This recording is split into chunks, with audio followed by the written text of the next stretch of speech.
Good evening कुसुम। वालेकुम अस्सलाम ज़ारा।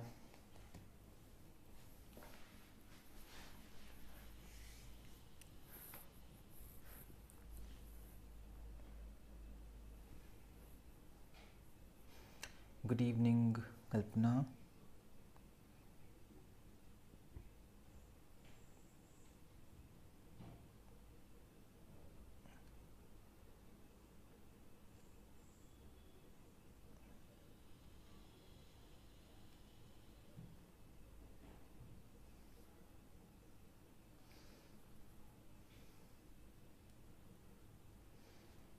चलिए स्टार्ट करें। So unit second poetry start की थी हमने, pre Chaucerian and the age of Chaucer. जो पहला लेक्चर है हमारा वो स्टार्ट हुआ था, लेकिन उसको स्टार्ट करने से पहले हमने कुछ बेसिक्स पढ़ने शुरू किए थे। पहले तो हमने आपको थोड़ा सा पोइट्री के बारे में बताया था कि पोइट्री क्या होती है। उसके बाद हमने पोइट्री के एलिमेंट्स पढ़े थे पिछली क्लास में, जिसमें हमने आपको metre, rhyme, stanza, line, imagery, symbolism, theme, tone, alliteration पढ़ाया था। फिर टाइप्स ऑफ स्टैंजा पढ़ने हमने शुरू किए थे, जिसमें हमने couplet, tercet, quatrain, quintain, sestet, septet, octave, Spenserian stanza तक पढ़ लिया था। टैर्जरीमा पढ़ा था। आज हम नंबर 10 से स्टार्ट करने वाले हैं, विलेनल। ठीक है, ये अभी कंप्लीट हो जाएगा, फिर उसके बाद हम प्री चौसेरियन पीरियड शुरू कर देंगे आज। Very good evening Richa. So start करते हैं भाई।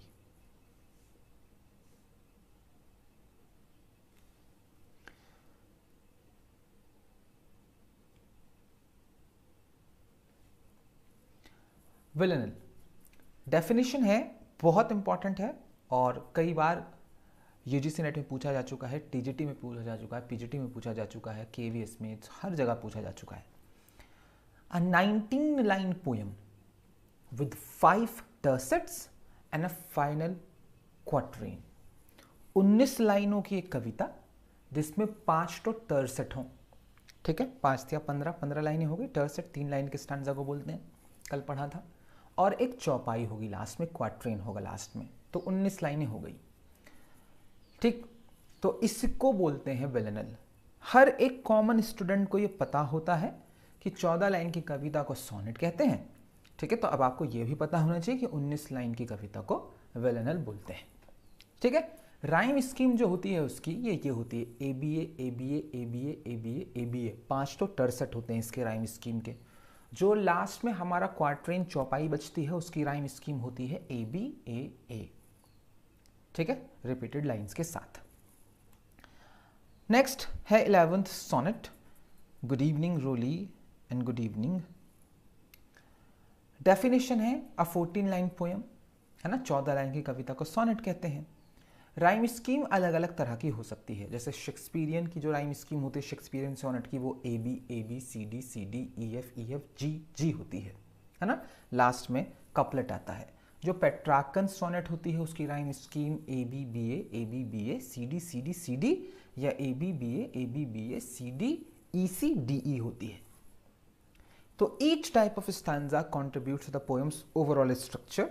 हर तरह का स्टैंजा किसी भी कविता के ओवरऑल स्ट्रक्चर में योगदान देता है, उसकी रिदम को बताता है और उसके फ्लो को तय करता है, helping to create meaning and aesthetic appeal. ये स्टैंजाज मीनिंग को क्रिएट करने में मदद करते हैं कवि की, और जो एस्थेटिक अपील होती है, सौंदर्य बोध जिसे बोलते हैं, उसको क्रिएट करने में मदद करते हैं। ठीक है, तो ये हमने कुछ बेसिक्स थे जो हमें पढ़ने थे। अब हम अपने एक्चुअल टॉपिक पर आते हैं जो आपके कोर्स में है, वो है प्री चौसेरियन। ठीक है, चौसर से पहले की इंग्लिश। ठीक है, जब हमने ड्रामा आपको पढ़ाना शुरू किया था तो याद करिए, बिल्कुल डे 1 पे हमने आपको नॉर्मन कॉन्क्वेस्ट के बारे में पढ़ाया था। 1066 में नॉर्मन्स जो हैं वो यहाँ पर आए थे इंग्लैंड में।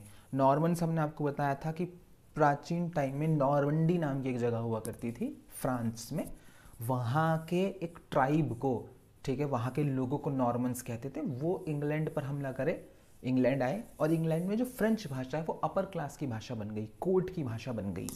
ठीक है, तो उससे पहले जब वो अपनी भाषा लेकर आए, फ्रेंच प्रोमिनेंट हो गई, तो जो आम लोग थे लोअर क्लास के, वो एक अलग भाषा बोल रहे थे जैसे हम ओल्ड इंग्लिश कहते हैं, पुरानी इंग्लिश, वो इतनी पुरानी है और वो इतनी अलग है कि अगर लिटरली आपको ओल्ड इंग्लिश का कुछ पढ़ा दिया जाए तो आपको नहीं समझ में आएगा कि उसमें लिखा क्या है। वो वर्ड्स, वो सेंटेंस का स्ट्रक्चर, ठीक है, वो कुछ भी समझ में नहीं आता ओल्ड इंग्लिश में। ओल्ड इंग्लिश धीरे धीरे धीरे धीरे धीरे धीरे करके विकसित हुई, ठीक है, शेक्सपियर के टाइम तक, और शेक्सपियर ने उस भाषा को विकसित करने में बहुत अहम भूमिका निभाई है। तब जाकर ये इंग्लिश आपके और मेरे सामने आई है जो इस वक्त आप और मैं पढ़ रहे हैं और पढ़ा रहे हैं, ठीक है। तो चौसर से पहले बहुत कुछ है नहीं पढ़ने को, ठीक है। चौसर पहले थे जिन्होंने इंग्लिश में कुछ लिखना शुरू किया था उस जमाने में, कि उन्होंने कहा था कि भाई देखो फ्रेंच में और नॉर्मन भाषा में सब लिख रहे हैं, ठीक है, I will write in English. तो वो पहली मुख्य आवाज थे, वो पहले मुख्य ऐसे शख्स थे जिन्होंने इंग्लिश में लिखना शुरू किया था, ठीक है। इसीलिए इंग्लिश पोइट्री को या इंग्लिश के विकास को जब हम पढ़ना शुरू करते हैं तो चौसर की एज से पढ़ना शुरू करते हैं। तो अब हम चौसर से पहले की बात कर लेते हैं थोड़ी सी। Good evening, no name. Old English period, पहले इसका हिस्टोरिकल कॉन्टेक्स्ट देखते हैं, जो इसका एक ऐतिहासिक संदर्भ है वो। The old English period begins with the arrival of the Anglo Saxon in England. Old English period शुरू होता है जब इंग्लैंड में आते हैं Anglo Saxons. Poetry from this period was predominantly oral. इस जमाने में जो पोइट्री लिखी जाती थी वो ओरल होती थी, मौखिक होती थी, and later transcribed by monks. बाद में साधुओं के द्वारा उसको लिखा गया, ट्रांसक्राइब किया गया। The language used was old English. उस जमाने में जो भाषा यूज की जा रही थी वो थी ओल्ड इंग्लिश भाषा, ठीक है। ओल्ड इंग्लिश भाषा का वो लोग इस्तेमाल कर रहे थे, which is quite different from modern English, जो कि काफ़ी अलग थी मॉडर्न इंग्लिश से, जो आप और मैं इस वक्त बैठकर बोल रहे हैं उससे बहुत अलग वो भाषा थी, ठीक है। ओल्ड इंग्लिश बहुत अलग। कैरेक्टरिस्टिक्स, अब use of alliteration rather than rhyme, ये PYQ है भाई, प्रीवियस ईयर में पूछा जा चुका है। गुड इवनिंग कीर्ति। ओल्ड इंग्लिश पीरियड में जो कविताएं लिखी जाती थी उसको राइम नहीं करते थे, बल्कि एलिट्रेशन का इस्तेमाल करते थे। वर्ड्स को, फ्रेजेस को रिपीट एंड रिवाइज किया करते थे बार बार, जिससे वो एक रिदमिक क्वालिटी पैदा हो जाती थी। A strong rhythm with a caesura pause in the middle of each line. Strong rhythm रखते थे, बीच में पॉजेज लेते थे, जैसे कैजोरा बोलते हैं। लिटरेरी टर्म में समझाया हमने आपको, वीडियो देख लीजिएगा जरूर याद से। हर लाइन के बीच में, या मतलब मोस्ट लाइन्स के बीच में वो कॉजेरा पॉजेस का इस्तेमाल करते थे। Themes often included heroism. उस जमाने में ओल्ड इंग्लिश में जो कविताएं लिखी जाती थी वो ज़्यादातर हीरोइज्म के लिए लिखी जाती थी, किसी भी हीरो के ऊपर लिख दी, ठीक है। मान लीजिए एशलीज के ऊपर कविताएं लिख रहे हैं, ज्यूस के ऊपर कविताएं लिख रहे हैं, रिलीजन पर लिखते थे या हार्शनेस ऑफ लाइफ पर लिखते थे। यही कुछ 2, 4, 5 मुख्य टॉपिक थे ओल्ड इंग्लिश में। नोटेबल वर्क्स, भैया बीवुल्फ, ये सबसे नोटेबल रचना है उस जमाने की। पता नहीं है किसने लिखी है, ठीक है, लेकिन है कोई। The most famous old English epic poem, ये सबसे फेमस ओल्ड इंग्लिश एपिक पोयम है। Telling the story of the hero Beowulf, इसमें एक हीरो है बेवुल्फ, उसकी कहानी है। एंड हिज बैटल्स, और उसके जो युद्ध हैं अगेंस्ट ग्रेंडल, ग्रेंडल के खिलाफ। ग्रेंडल्स मदर एंड अ ड्रैगन, ग्रेंडल की माँ के खिलाफ और एक ड्रैगन के खिलाफ, ठीक है। तो किस तरह से बेवुल्फ जीतता है वो एक एपिक पोयम में लिखा गया है। किसने लिखा है बेवुल्फ ये हमें नहीं पता है, ठीक है।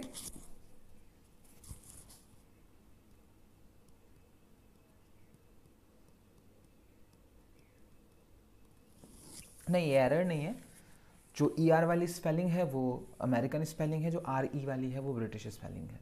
बस यही फ़र्क है अमेरिकन और ब्रिटिश का, दोनों स्पेलिंग्स ठीक होती हैं, ठीक है। तो बीवुल्फ नहीं पता हमें किसने लिखी है। इसके अलावा ओल्ड इंग्लिश में द वेंडरर करके एक एलिजियाक पोयम हमें मिलती है, एक एलिजी मिलती है, reflecting on themes of loss and exile. इसमें जो कविताएं हैं या जो बातें हो रही हैं, जो थीम है, नॉट कविताएं सॉरी, इसमें जो थीम है वो लॉस और एग्जाइल की है।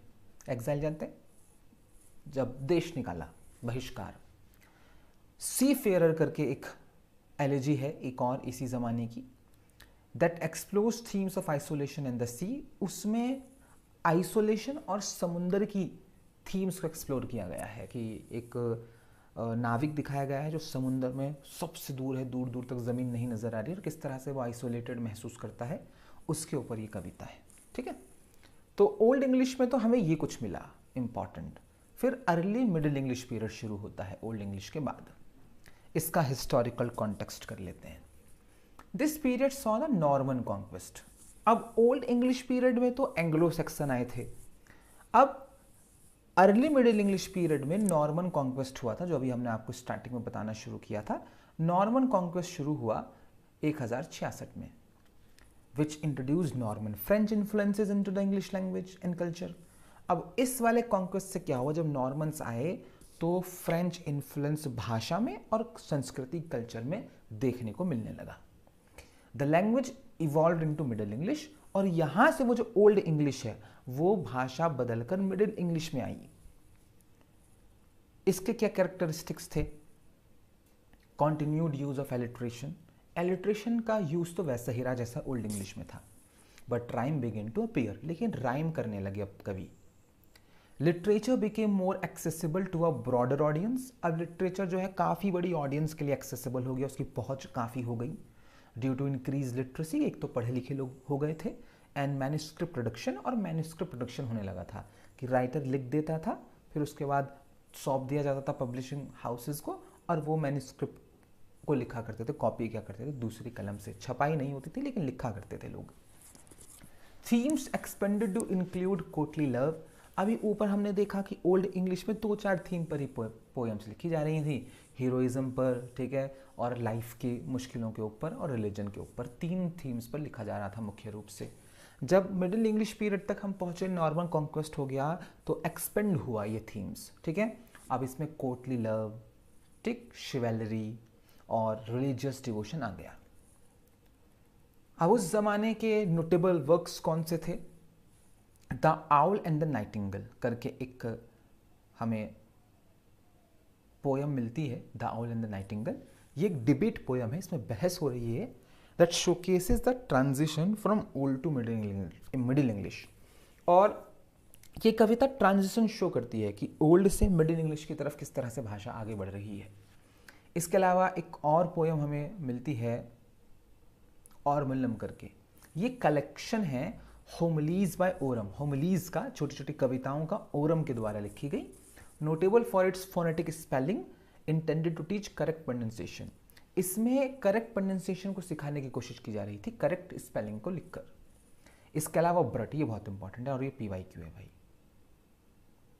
Brought by Layamon, Layamon Layamon पढ़ेंगे इसे, लेमन, ठीक है, लेमन नहीं लेमन, थोड़ा सा खींचेगा। तो ब्रट करके, ठीक है, एक क्रॉनिकल नजर आता है हमें ब्रिटेन का, इतिहास एक तरह से ब्रिटेन का, that includes legendary material about king Arthur. और इसमें किंग आर्थर के बारे में लिखा हुआ है। हमें किंग आर्थर के बारे में जो कुछ भी मिलता है वो ब्रट नाम की एक रचना से मिलता है। ये क्रॉनिकल है ब्रिटेन के इतिहास का। ठीक है, बहुत इंपॉर्टेंट क्वेश्चन है, PYQ है TGT का, और सॉरी UGC नेट का। अब इस जमाने में इन्फ्लुएंस, इस जमाने का इन्फ्लुएंस और इस जमाने की लेगेसी देख लेते हैं। प्री चौसेरियन एज जो है, चौसर से पहले की जो एज है, लेड द ग्राउंड वर्क, उसने एक ग्राउंड वर्क बना दिया था, एक नींव स्थापित करती थी the development of English literature, कि यहां से अब अंग्रेजी साहित्य का विकास होना शुरू होगा। The oral tradition and alliterative verse influence later poets. ये जो ओरल ट्रेडिशन थे, मौखिक कविताएं होती थी मोस्टली, और ये जो एलिटरेटिव वर्सेस थे जिसमें एलिट्रेशन का इस्तेमाल कर रहे थे लोग, इन्होंने बाकी के आने वाले कवियों को प्रभावित किया, जिसमें चौसर खुद शामिल है। ठीक है, तो आपको पता है जब आप पोइट्री को पढ़ते हैं और उसके इतिहास को पढ़ते हैं और उसके योगदान को पढ़ते हैं, तो वो इतना बड़ा है वो योगदान पोइट्री का कि ईसा से पूर्व की कहानियाँ, जैसे कि ट्रोजन वॉर की कहानी है फॉर एग्जाम्पल, ज़्यूस के किस्से हैं, ठीक है, या ऑर्फियस का किस्सा है, तो वो जो किस्से 2024 तक आपके और मेरे पास तक पहुँचे हैं वो पॉसिबल नहीं थे अगर वो कोई इंसान किताब के रूप में लिख देता और संगवा के रख देता कि अब ये भैया अगली पीढ़ियों तक पहुंचना चाहिए। नहीं पहुंच सकता। मैं आज एक किताब लिख दूं, ठीक है, और ये सोचूं कि अगले 50-60 हज़ार साल बाद भी वो किताब मेरी लिखी हुई लोगों तक पहुंच जाएगी, तो उसके चांसेस कम हैं। लेकिन अगर मैं कोई कविता लिख दूं और वो कविता ओरल हो, मैं लिखूँ ना, सिर्फ उसको ओरली फैला दूं, ठीक है, वो मैंने पढ़ ली कविता, ठीक है, और वो कविता फिर मेरे बच्चों ने पढ़ ली मुझसे सुनकर, ठीक है, फिर वो अगली पीढ़ी तक पहुंची, फैली। तो ये किस्से कहानियाँ, ठीक है, ये किस्सा गोई सिर्फ कविताओं के ज़रिए, ओरल ट्रेडिशन के ज़रिए ही पॉसिबल है। और ये ओरल ट्रेडिशन आगे के कवियों को बहुत प्रेरित किया है ना। वो सोच रहे थे ये कहानी हमारे पास कैसे आई, हमारे पास, हमारे सामने तो कागज़ ही बन रहा है, तो ये कहानियाँ कैसे हमें पता हैं, ये हमारी नानी दादी को कैसे पता है ये कहानियाँ, है ना। तो हमारे देश में कितने किस्से हैं जिसे लोकोक्तियाँ बोलते हैं, लोक कहानियाँ बोलते हैं, फोकलोर्स जो होती हैं, वो ओरल ट्रेडिशन से आपके और मेरे पास तक पहुँचती हैं, ठीक है। तो उसका इन्फ्लुएंस लेटर पोएट्स पर हुआ है। तो पोइट्री का एक वो बहुत बड़ा कैरेक्टरिस्टिक है कि पोइट्री के ज़रिए आप इतिहास को ज़िंदा रख सकते हैं और कई पीढ़ियों तक पहुँचा सकते हैं। जैसे फॉर एग्जाम्पल वो है अक्कड़ बक्कड़ बम्बे बो, मुझे नहीं पता वो कौन सी पीढ़ी से गा रहे हैं, हम लोग कितने सालों से गा रहे हैं और कितनी पीढ़ियों तक गाया जाता रहेगा। मुझे अक्कड़ बक्कड़ बम्बे बो आता है, मेरे बच्चों को भी आएगा, उनके बच्चों को भी आएगा, उनके बच्चों को भी आएगा। ये पावर है पोइट्री की और ओरल ट्रेडिशन की। The transition from old to middle English, जो ट्रांजिशन हुआ है ओल्ड इंग्लिश और मिडिल इंग्लिश के बीच में, set the stage for the rich literary period. इसने एक स्टेज बना दिया था कि अब आएगा इंग्लिश लिटरेचर का, ठीक है, एक बढ़िया सा काल, ठीक है, इन द सब्सिक्वेंट सेंचुरीज, आने वाले सदियों में। Understanding the pre Chaucerian age, अगर आप प्री चॉसरियन एज को समझ लेते हैं, provides valuable insight into the linguistic, तो आपको वैल्यूएबल इंसाइट्स मिलेंगी लिंग्विस्टिक की, कल्चरल शिफ्ट्स की, द शेप्ड इंग्लिश पोएट्री, जिसने अंग्रेजी काव्य को शेप दी, पेव द वे, रास्ता बनाया, फॉर द लिटरेरी अचीवमेंट्स, ताकि लिटरेरी अचीवमेंट्स प्राप्त किए जा सकें जो जॉफिक चौसर ने किए और उनके कंटेम्प्रेरीज, उनके समकालीन लोगों ने किए। तो ओल्ड इंग्लिश पीरियड में और मिडिल इंग्लिश पीरियड में जो ट्रांजिशन हुआ, जो समाज बदला, भाषाओं का जो निर्माण हुआ, ठीक है, वो जो फ्रेंच इन्फ्लुएंस आया, उससे आपकी और मेरी जो इंग्लिश है, जो आप और मैं पढ़ रहे हैं और सुन रहे हैं, उसके निर्माण में एक बहुत बड़ा योगदान इन दोनों कालों ने दिया है, ठीक है। ऐसा होता है, आप भाषा के इतिहास को जब पढ़ेंगे तो बड़ा मज़ा आता है उसे पढ़ने में। जैसे भारत है, भारत में कितनी भाषाएं बोली जा रही थी, दुनिया की सबसे पुरानी लैंग्वेज इंडिया में बोली जा रही थी, ठीक है, कौन सी है, कोई बताएगा? सबसे पुरानी लैंग्वेज कौन सी है दुनिया की? हमने हिंट भी दे दिया कि वो इंडिया से है। देखते कितने स्टूडेंट जानते हैं, आप लिटरेचर के स्टूडेंट हैं, लैंग्वेज के स्टूडेंट हैं, कितने स्टूडेंट जानते हैं कि भारत की सबसे पुरानी भाषा, दुनिया की सबसे पुरानी भाषा कौन सी है, not just of India? Good evening Shivani.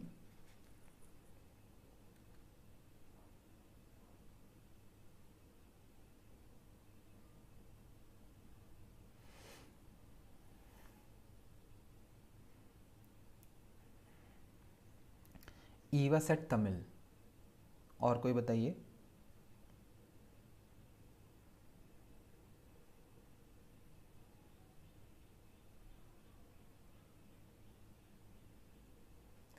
Pali, okay. Devanagari, अगर आप ज़रा देवनागरी पे जा रहे हैं तो हाँ, तो भारत की सबसे पुरानी भाषा तमिल है एक्चुअली, ठीक है, ईवा इज़ राइट। तो भारत की सबसे पुरानी भाषा तमिल है और भारत में भाषाएं तो थी ही थी, बोलियां तो शायद मुझे ऐसा लगता है, एक शख्स है, मेरा नाम जहन से निकल रहा है, अभी रिसेंटली लल्लन टॉप पर आए थे वो इंटरव्यू देने के लिए, तो नाम मेरा याद नहीं आ रहा है। तो उन्होंने एक लिस्ट की थी कि कितनी भाषाएं, कितनी बोलियां भारत में हैं, कोशिश थी उनकी एक, तो भाषाएं तो थी ही भारत में इतनी सारी, लेकिन बोलियां तो उससे भी ज़्यादा अलग लेवल की। फिर जब भारत में तुर्क्स आए और अफ़गानी आए, ठीक है, तो ये अरब्स आए, ये अपने साथ अपनी भाषाएं लेकर आए। फ्रेंच आए, है ना, भारत में तो वो भी आए, डच आए, फिर इंग्लिश आए। अब जब ये फारस से लोग आए हैं, अरब से आए हैं, अफ़गान से आए हैं, तो एक नई भाषा का जन्म होना शुरू हुआ, जैसे अब हम हिंदुस्तानी भाषा बोलते हैं, ठीक है, खड़ी बोली जिसे कहा जाता है। तो अब अगर वो उस भाषा को देखेंगे जो इस वक्त हिंदी आप और मैं बात कर रहे हैं, जिसमें इस वाली भाषा को देखिए, इसमें कितनी सारी भाषाओं का मिश्रण है। इसमें मैं हिंदी के वर्ड यूज़ कर रहा हूँ, उर्दू के यूज़ कर रहा हूँ, फारसी के यूज़ कर रहा हूँ, टर्किश भाषा के कई सारे वर्ड यूज़ करते हैं रोज़मर्रा में, ठीक है। तो अब ये जो नई भाषा बिल्कुल वैसे ही ओल्ड इंग्लिश और मिडिल इंग्लिश में हो रहा था इंग्लिश के साथ उनके वहाँ पर, ठीक है। चलिए अब स्टार्ट करते हैं age of Chaucer. The age of Chaucer, obviously Chaucer की वजह से इसे एज ऑफ चौसर कहते हैं। रफली स्पैनिंग फ्रॉम, रफली हम मान सकते हैं कि 1340 से 1400 तक चलती है। Marks a significant period in English literature, ये इंग्लिश लिटरेचर का एक महत्वपूर्ण पीरियड है, primarily due to the works of Geoffrey Chaucer. और सिग्निफिकेंट इसलिए है क्योंकि जॉफ्री चौसर ने बेहतरीन रचनाएं लिखी हैं इसमें। This period is characterized by flourishing of English poetry and prose. इस पीरियड को कैरेक्टराइज किया जाता है कि इसमें इंग्लिश पोएट्री और प्रोज दोनों का बड़ा विकास हुआ, दोनों ही बहुत फले फूले, laying the foundation for modern English literature. और एज ऑफ चौसर ने जो मॉडर्न इंग्लिश लिटरेचर है उसकी नींव रखी। Below is a detailed overview of this era. अभी हम नीचे इसका डिटेल्ड ओवरव्यू पढ़ेंगे। ये जो आपको अब्बा से नज़र आ रहे हैं साइड में, राइट हैंड साइड पर, ठीक है, ये चौसर ही है एक्चुअली, इनकी पेंटिंग है बहुत फेमस। तो ये जॉफ्री चौसर हैं, नीचे फोटो आएगा, पढ़ेंगे चौसर के बारे में। एज ऑफ चौसर, ठीक, पहले इसका हिस्टोरिकल कॉन्टेक्स्ट पढ़ते हैं।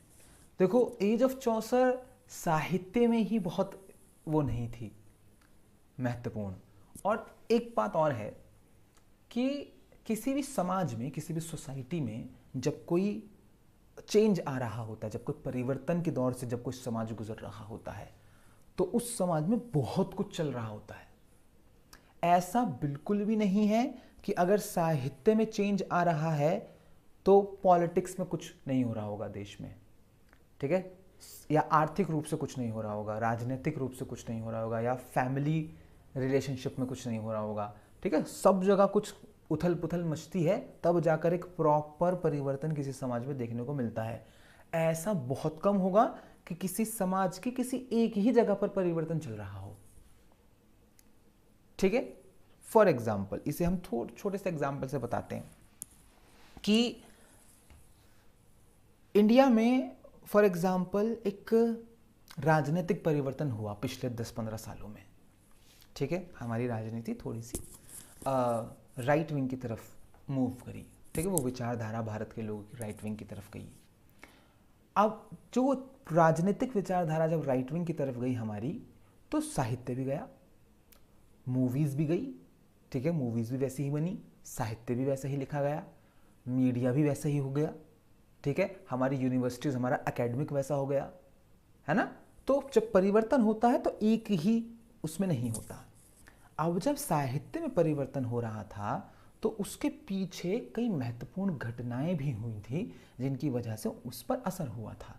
तो 2-4 घटनाएं ऐसी हैं जो बड़ी इंपॉर्टेंट हैं और एग्जाम में पूछी गई हैं, तो उनको पढ़ लेते हैं पहले, जो चौसर की एज में हुई हैं।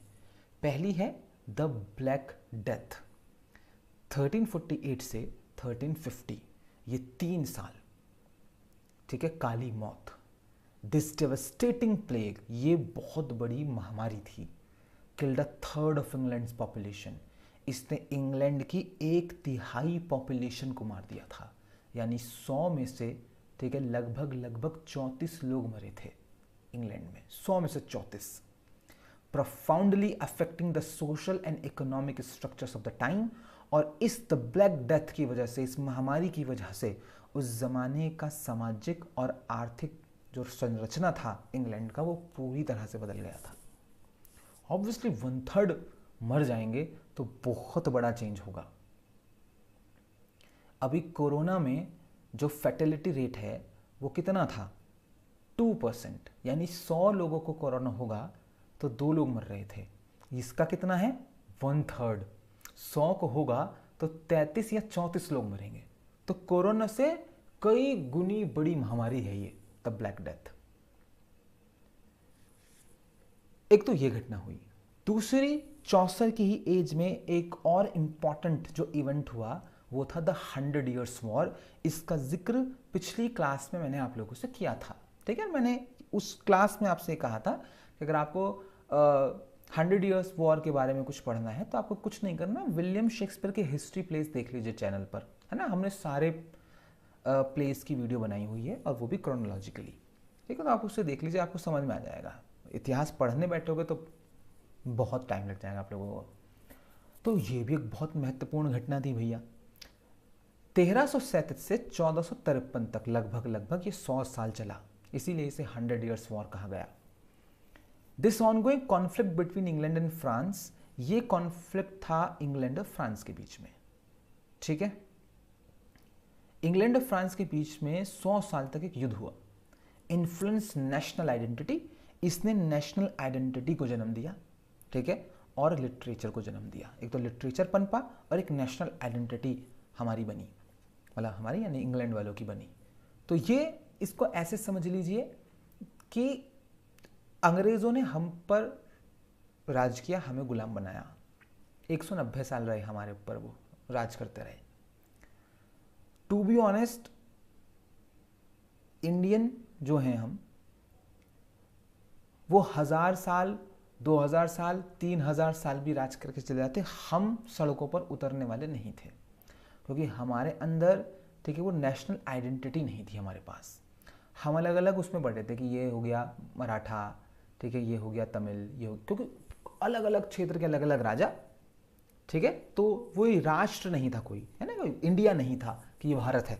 जब हम नक्शे में देखते हैं, क्योंकि हर राजा को लगता था ये मेरा देश है भैया, ये इलाका मेरा है, ठीक है। सबके अपने अपने डपली, सबके अपने अपने राग थे। फिर जब कुछ लोग हमारे बाहर गए पढ़ने के लिए, ठीक है, जब ये पढ़ने के लिए इंग्लैंड पहुंचे कुछ लोग, जब हमारे नेता वहाँ से पढ़कर आए और वहाँ जाकर उस नेशनैलिटी को महसूस किया, तो यहाँ पर आकर वो नेशनैलिटी का जो कॉन्सेप्ट था वो पैदा हुआ कि अरे नहीं यार, भले वो राजा अलग अलग हैं बट वी आर, हमारा कल्चर सबका सेम है, ठीक है, हम भारतीय हैं। तो वो नेशनैलिटी वाला जो एक पॉइंट है वो जागा, और तब जाके ये सड़कों पर उतरने शुरू हुए कि भाई अब हमें आज़ादी दो, ठीक है, तुम अलग हो। तो जब इंग्लैंड और फ्रांस के बीच में वॉर चल रहा था, तो इंग्लैंड के अंदर वो नेशनैलिटी को लेकर, अपनी आइडेंटिटी को लेकर एक वो पनपा फिनोमिना कि ये हम पे क्यों राज कर रहे हैं फ्रांस वाले, ये हमारे देश में आगे क्यों राज कर रहे हैं, है ना, क्योंकि तो आ गए थे 1066 में नॉर्मन कॉन्क्वेस्ट में। तब वो जाकर नेशनल आइडेंटिटी क्रिएट हुई इन लोगों की, तो उसने लिटरेचर को इन्फ्लुएंस किया। फिर एक और घटना जो एज ऑफ चौसर में हुई वो थी पीजेंट्स रिवॉल्ट। पीजेंट बोलते हैं ग्रामीण, ठीक है, या किसान। 1381 में the surprising against socio economic injustice, ये एक विद्रोह था सामाजिक आर्थिक अन्याय के खिलाफ। Highlighted the growing discontent among the lower classes, ये दर्शाता था कि लोअर क्लासेस के बीच में बहुत असंतुष्टि पैदा हो रही थी। तो बहुत अच्छा किस्सा है एक्चुअली ये, और मैंने भी अभी रात ही पढ़ा है एक्चुअली, मतलब डिटेल में रात ही पढ़ा है मैंने भी। तो एक बंदा इकट्ठा, मतलब खड़ा हो गया था लीडर के रूप में किसानों का, और किसानों के हक में बात करना शुरू किया उन्होंने, और कहा कि हमारी मजदूरी बढ़ाइए, अपने अधिकारों के लिए लड़े। राजा ने बात में मान ली, ठीक है, कि हाँ चलो ठीक है कर देंगे। दोबारा कुछ कॉन्फ्लिक्ट हुआ, दोबारा लंदन पहुंचा। एक बार तो राजा ने बात मान ली उसकी, बुला लिया था अंदर कि हाँ बताओ क्या चाहिए आपको, कि ये चाहिए। राजा ने कहा ठीक है, हो गया। दोबारा आ गए, ठीक है, राजा को गुस्सा आ गया, राजा ने मरवा दिया। जब लीडर ही मर गया, ठीक है, तो फिर बाकी लोअर क्लास के पास कोई ऐसी ताकत थी नहीं, तो वो अपने अपने घर चले गए। तो वो जो पीजेंट्स रिवॉल्ट हुआ उसका भी एक असर साहित्य पर पड़ा। फिर चर्च और religion, fourth, the period saw significant religious turmoil, इस पीरियड में सिग्निफिकेंट धार्मिक टर्मोइल देखने को मिला, उथल पुथल देखने को हुई, क्रिटिसिज्म हुआ चर्च का, laying the groundwork for later reforms, बाद में जो भी सुधार हमें देखने को मिलेंगे, ठीक, वो ग्राउंड वर्क यहां से पैदा हुआ क्योंकि लोग चर्च की बुराई करने लगे थे इस दौर में आकर। ठीक है, चलिए अब की लिटरेरी फीचर्स देख लेते हैं। एज ऑफ चौसर के कुछ फीचर्स हैं जिसके लिए ये जानी जाती है। पहला है इमर्जेंस ऑफ वर्नाकुलर लिटरेचर, ये तो सबसे इंपॉर्टेंट है, ठीक है, सबसे इंपॉर्टेंट।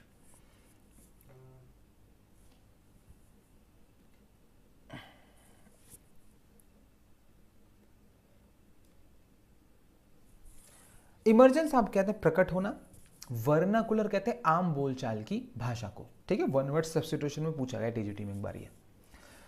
वर्नाकुलर बोलते हैं आम बोलचाल की भाषा को, तो आम बोलचाल की भाषा में लिखा जाने वाला साहित्य प्रकट हुआ एज ऑफ चौसर में। Writers begin using English, writers अब इंग्लिश इस्तेमाल करने लगे जो आम लोग बोलते थे, इंस्टेड ऑफ लैटिन और फ्रेंच, ना कि लैटिन और French, making literature more accessible to the general populace. इससे क्या हुआ कि लिटरेचर आम जनमानस की पहुंच तक पहुंच गया। तो लैटिन भाषा यूज करता था चर्च, अब चर्च के लोग थे, कुलीन वर्ग के भैया, अमीर लोग थे चर्च के, और फ्रेंच भाषा यूज करते थे दरबार में राजा, ड्यूक, अर्ल, ठीक, तो इंग्लिश यूज करते थे आम जनता। अब इन्होंने इंग्लिश में लिखना शुरू कर दिया, तो वो एज ऑफ चौसर में हुआ। अब आप खुद देखिए, अगर एज ऑफ चौसर में इंग्लिश में लिखना शुरू ना किया जाता तो शेक्सपियर होते क्या, है ना, सिंपल सा लॉजिक है। तो चौसर का जो योगदान है वो बहुत बड़ा है, बहुत बड़ा। दूसरा की फीचर था allegory and symbolism. Works often contained deep allegorical meanings, इस दौर में जो रचनाएं लिखी गई उसमें बहुत ही गहरा एलिगोरिकल मीनिंग छिपा होता था, सिंबल्स होते थे, reflecting the complex social and religious context, और उसमें बात बताने की कोशिश होती थी जो जटिल सामाजिक और धार्मिक संदर्भ थे उस जमाने के, उनको समझाने की कोशिश होती थी एलिगरीज के जरिए, सिंबलिज्म के जरिए। यूज ऑफ आयम्बिक पेंटामीटर, जी हाँ, एक की फीचर जो एज ऑफ चौसर का है वो ये भी है कि चौसर पॉपुलराइज्ड दिस मेट्रिकल फॉर्म। अब आयम्बिक पेंटामीटर हम सब जानते हैं, आयम्बिक पेंटामीटर सबसे कॉमन मीटर है जिसमें कविताएं लिखी गई, खासतौर से एलिजाबेथन एज में। चौसर ने पॉपुलराइज किया था इसे, which became a staple in English poetry, जो बाद में एक स्टेपल बना इंग्लिश पोएट्री का, है ना। अब खुद सोचिए, चौसर पॉपुलराइज ना करता है आयम्बिक पेंटामीटर तो हमें शेक्सपियर की सोनेट्स नहीं मिलती, वो 154, समझ रहे हैं आप, मिल्टन की नहीं मिलती पोएम्स, जो सोनेट्स लिखी हैं उन्होंने आयम्बिक पेंटामीटर में। तो ये बहुत बड़ा योगदान है, इसको हल्के में नहीं लेंगे आप चौसर को बिल्कुल भी।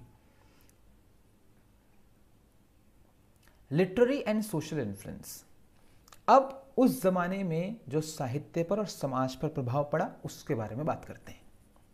Impact on language, Chaucer use of the East Midland dialect, Chaucer ने उस जमाने में जब लिखना शुरू किया तो उसने ईस्ट मिडलैंड डायलेक्ट का इस्तेमाल करना शुरू किया। डायलेक्ट कहते हैं बोली को, ठीक है। Contributed to its development into what would become standard English, अब ये योगदान इतना बड़ा है कि इसने डेवलपमेंट किया उस स्टैंडर्ड इंग्लिश का जो आज हम जानते हैं।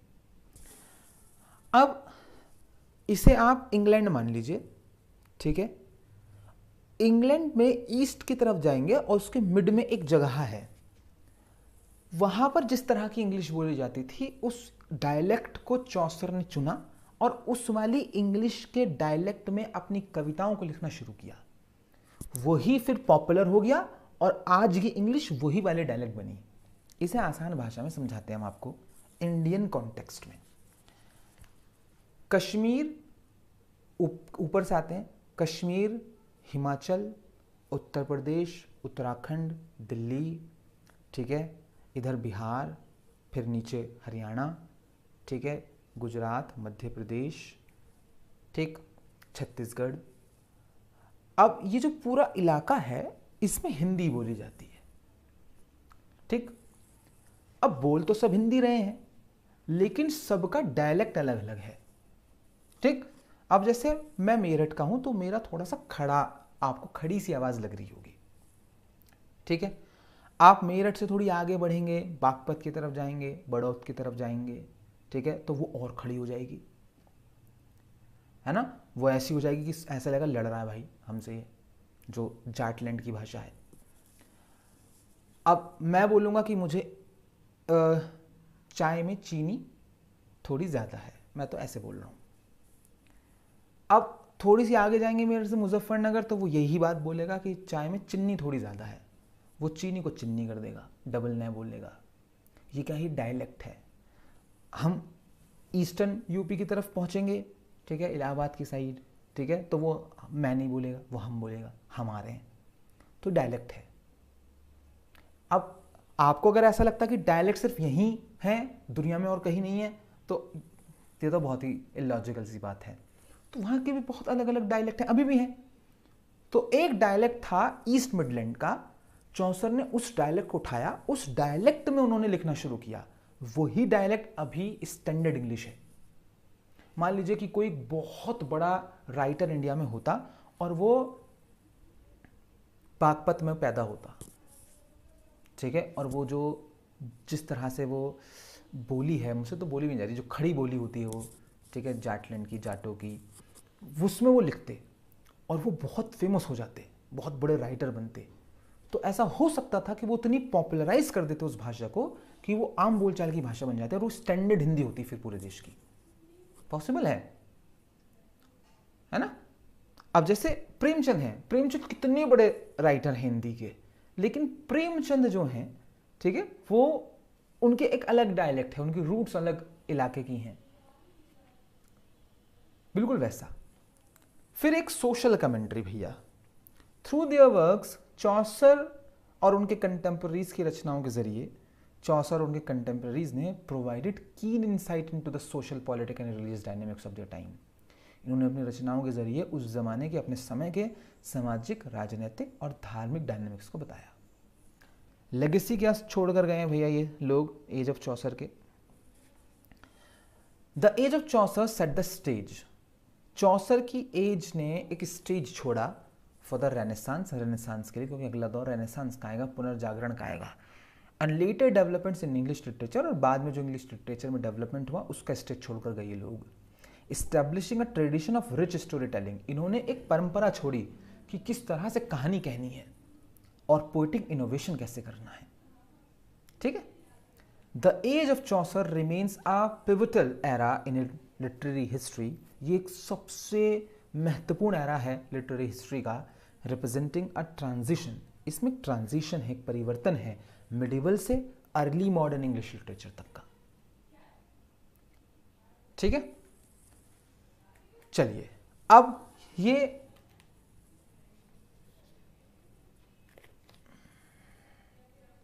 एज ऑफ चौसर की सारी बातें हमने कर ली हैं। अभी हम पानी पी लेते हैं, फिर उसके बाद आगे बढ़ते हैं।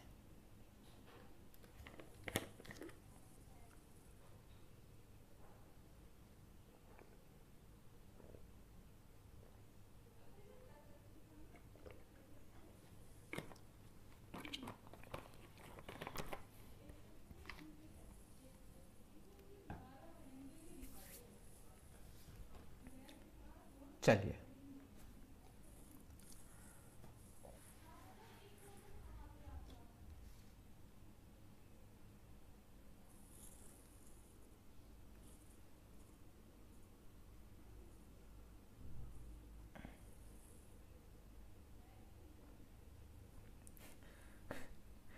नो नेम, एक तो अपना नाम बता दो मुझे, क्या है आपका नाम? नो नेम जो ये है।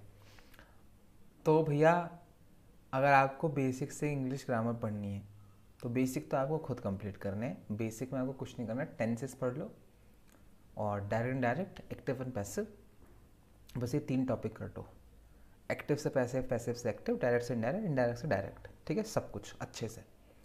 और टेंसेस, इन्हें करने के बाद आप हमारे पास आ जाओ, ग्रामर हम पढ़ा देंगे, हमारा बैच लीजिए। ठीक है, अगर कोई स्टूडेंट यहाँ पर लाइव है जिन्होंने हमसे ग्रामर पढ़ी हुई है तो बता दीजिए कि हम कैसी ग्रामर पढ़ाते हैं। अगर आपको हमारा लिटरेचर अच्छा लग रहा है पढ़ाना तो इससे बेहतर हम ग्रामर पढ़ाते हैं, बस हम इतना बता सकते हैं आपको, ठीक है। चलिए, लेकिन ग्रामर पेड है, वो ऐप पर ही है, ठीक है, और रिकॉर्डेड बैच है उसका। चलिए भैया, अब पोएट्स ऑफ चौसरियन एज, अब पोएट्स पढ़ लेते हैं।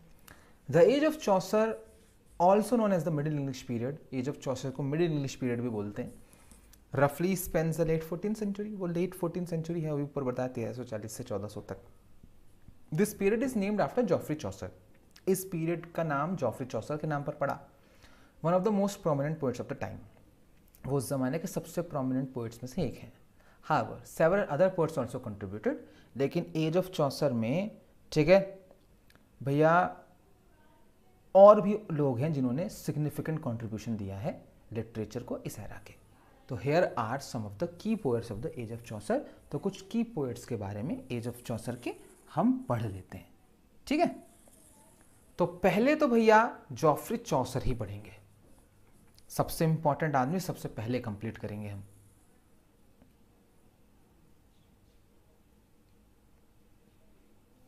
इनको क्या हो गया भाई,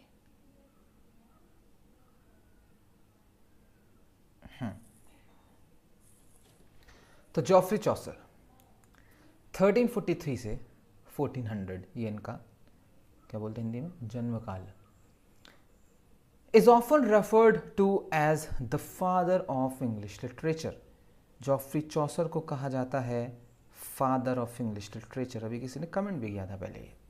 and is best known for his seminal work, और ये जाने जाते हैं अपने एक सबसे seminal work the Canterbury Tales के लिए, ठीक है। His contributions to English literature are vast and influential, ठीक है। इनका जो कंट्रीब्यूशन है अंग्रेजी साहित्य को, वो बहुत वास्ट, व्यापक और इन्फ्लुएंशियल, प्रभावशाली है। Marking a departure from the dominance of Latin, इन्होंने क्या किया, जो डोमिनेंस था लैटिन का और फ्रेंच का, वहां से निकाल कर लाए। And helping to establishing English, और इन्होंने इंग्लिश को स्टैब्लिश करने में योगदान दिया कि ये एक लेजिटिमेट लैंग्वेज है लिटरेरी एक्सप्रेशन के लिए, ठीक है। ये है इनका फोटो भाई चौसर जी का। बायोग्राफी पढ़ते हैं इनकी थोड़ी सी, शुरुआती लाइफ, अर्ली लाइफ इनकी। Born into a prosperous family of wine merchants in London, बहुत अमीर परिवार में पैदा हुए थे, परिवार वाले शराब के कारोबारी थे। चौसर रिसीव्ड अ गुड एजुकेशन, चौसर को अच्छी शिक्षा मिली, ठीक है। Which included learning Latin, French and Italian, इसमें शामिल था इन्हें लैटिन सिखाई गई, ठीक है, फ्रेंच सिखाई गई और इटालियन सिखाई गई, इन्हें भाषाओं पर पकड़ बनाई गई इनकी। His career begin as a page, बहुत इंपॉर्टेंट क्वेश्चन है, इनका करियर शुरू हुआ था एक पेज के रूप में। पेज कहते हैं नौकर, जब पेज को डिक्शनरी में ढूंढेंगे तो नौकर, वैसे होता पेज कौन है, जो कुलीन वर्ग होते थे, जो ड्यूक होते थे या लॉर्ड्स होते थे, वो अपने पास एक पर्सनल असिस्टेंट रखते थे जिसे पेज कहते थे, ठीक है। तो ओके हैरी, थैंक यू। तो अभी एक पेज बने Elizabeth de Burgh, countess of Ulster के घर पर, बहुत इंपॉर्टेंट क्वेश्चन है। तो एलिजाबेथ डी बर्ग, ये काउंटेस थी, काउंटेस किसे बोलते हैं, जो काउंट की बीवी होती है, काउंटेस थी ये अल्सर की, ठीक है। ये उनके पेज बने, which provided him with connections to the royal court. अब एक कुलीन वर्ग में एंट्री मिल गई, एज अ पेज मिली लेकिन मिल गई। अब यहाँ से जो कनेक्शंस इन्होंने बनाए वो इनको रॉयल कोर्ट तक लेकर जाएंगे, ठीक है। बहुत तरक्की करेंगे चौसर, बहुत तरक्की करेंगे, मतलब ये पार्लियामेंट तक बैठेगा जाकर भाई, ये मंत्री बनेगा, ये डिप्लोमेट बनेगा। मतलब इनकी जो लाइफ जर्नी है, जब हम इन्हें पढ़ते हैं चौसर को, माइंड ब्लोन हो जाता है एकदम से, कि एक लड़का जो पेज बना, ठीक है, एलिजाबेथ डी बरो के घर पर, वो डिप्लोमेट तक बनना है, और इतना बड़ा आदमी बनता है कि देश का राजा खुद जाकर पैसे देता है जब इन्हें बंदी बना लिया जाता है फ्रांस में, कि चौसर को छोड़िए, फिरौती देता है चौसर को छुड़वाने की। क्यों? सिर्फ इस वजह से, कि भाई दिमाग बहुत था इस आदमी के पास, और ये परिवार जानता था कि ये आदमी बहुत काबिल है। ठीक है, तो अच्छे लोगों के घर चला गया। ये किस्मत थी चौसर की, ये टोटली किस्मत थी चौसर की। Career in public service, Chaucer held various positions in the court of Edward third. Edward third जो राजा रहे हैं, उनके कोर्ट में, उनके दरबार में चौसर ने अलग अलग पोजीशंस पर काम किया है, including serving as a courtier, दरबारी रहे, डिप्लोमेट रहे और सिविल सर्वेंट रहे। His diplomatic missions took him to France. अब ये डिप्लोमेट बना दिए गए। अब अपने डिप्लोमेटिक मिशंस पर ये फ्रांस गए, इटली गए, स्पेन गए, exposing him to continental literary traditions. अब अलग अलग जगहों पर जा रहे हैं तो कॉन्टिनेंट के यानी कि यूरोपीय महाद्वीप के अलग अलग लिटरेरी ट्रेडिशन से सामना हुआ, साहित्यिक परंपराओं से सामना हुआ। ठीक है, अलग अलग रचनाएं पढ़ने को मिली, सच एज दोज ऑफ डांटे, जैसे कि डांटे पढ़ा, पेट्रार्क पढ़ा, ठीक है, बोकेशियो पढ़ा। Later in life he was appointed controller of customs. बाद में इन्हें कंट्रोलर ऑफ कस्टम्स नाम की एक पोस्ट दी गई for the port of London, London की पोर्ट पर। And clerk to the king's works, और ये किंग्स वर्क्स करके एक महकमा हुआ करता था जो राजा के कामकाज करते थे, उसमें क्लर्क बने। Reflecting his trusted status in the royal administration, ये दर्शाता है कि रॉयल एडमिनिस्ट्रेशन में इनका काफ़ी ट्रस्टेड स्टेटस था। तो जब अहम जिम्मेदारियां देते थे राजा इन्हें, क्योंकि मेहनती थे और दिमाग बहुत था। चलिए, जॉफ्री चौसर की पर्सनल लाइफ से हम कल पढ़ना शुरू करेंगे। कल क्या है भाई? थर्सडे। हाँ, कल आपकी क्लास होगी। ठीक है, तो हम कल पढ़ना शुरू करेंगे।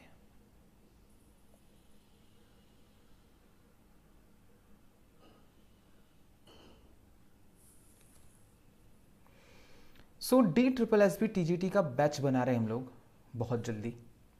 अगर आप DSSB TGT का बैच पढ़ना चाहते हैं तो तैयार रहिएगा। अभी हम नोट्स बना रहे हैं उसके, ठीक है, और आई थिंक आज या कल तक हम नोट्स कंप्लीट कर लेंगे। तो अभी प्रिंट निकलवाया था कल हमने, तो देख रहे थे कि आगे गलतियां हो सकती हैं नोट्स में, क्या ऐड किया जा सकता है। तो अभी MCQs थोड़े से और ऐड करने हैं मुझे, और कुछ टॉपिक्स लिखने हैं आज रात को बैठ के। तो नोट्स कंप्लीट हो जाएंगे तो फिर हम बैच बनाएंगे। आपका टाइमिंग वगैरह सब आपको बता दी जाएगी। पेड बैच होगा भाई, वो फ्री नहीं होगा, तो तैयार रहिएगा। Thank you Richa.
You welcome Shivani.